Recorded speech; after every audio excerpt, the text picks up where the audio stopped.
Hello, I'm Ruth Goudy and I'm here at Kiln Nursery in our Christmas tree plantation talking about container grown Christmas trees.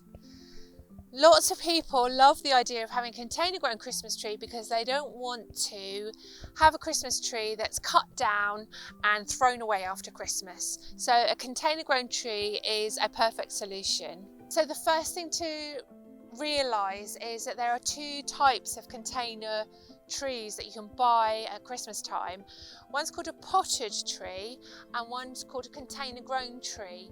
The potted tree is when we've gone out into the field and Paul has dug up a tree with the roots and then put the roots into a pot freshly in November with some earth. So the chances of that surviving probably 50-50 because it's still got the roots, but it may not take. If you're buying a container grown tree, it is a tree that has been grown in a pot. So it's never been out in the field here, it's been grown on a nursery and the roots are growing within that pot shape. So if you want to make sure that your tree survives, it's better to buy a container grown tree. It's a plant, a living plant. I have done another video all about different types of trees and it's called Choosing Your Perfect Christmas Tree. The thing to think about is how big you want your Christmas tree to be. Lots of people will automatically ask for a 5 or 6 foot container grown trees. Now Christmas trees have really deep tap roots, which is why when they get to 5 to 6 foot we can't dig them up from the field. But it does mean that in a container they're very compacted. And so you might want to consider having a smaller tree and allowing it to grow each year. If you're getting a 5 to 6 foot tree, I would recommend that after Christmas it goes straight into the garden.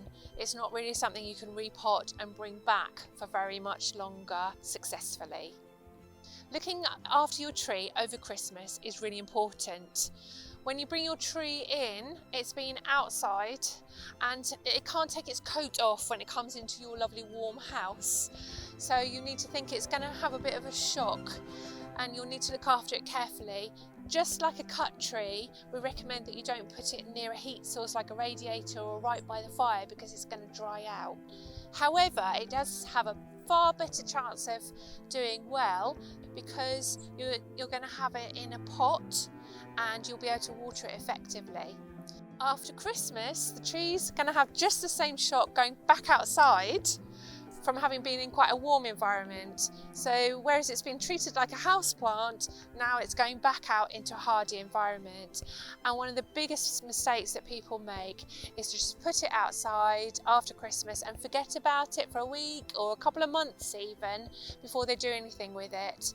So bear in mind that January, February can sometimes be quite dry and very cold. So do look at your tree, make sure it's not drying out, keep it wet and watered. As soon as you get the chance, either pot it up or put it in the garden.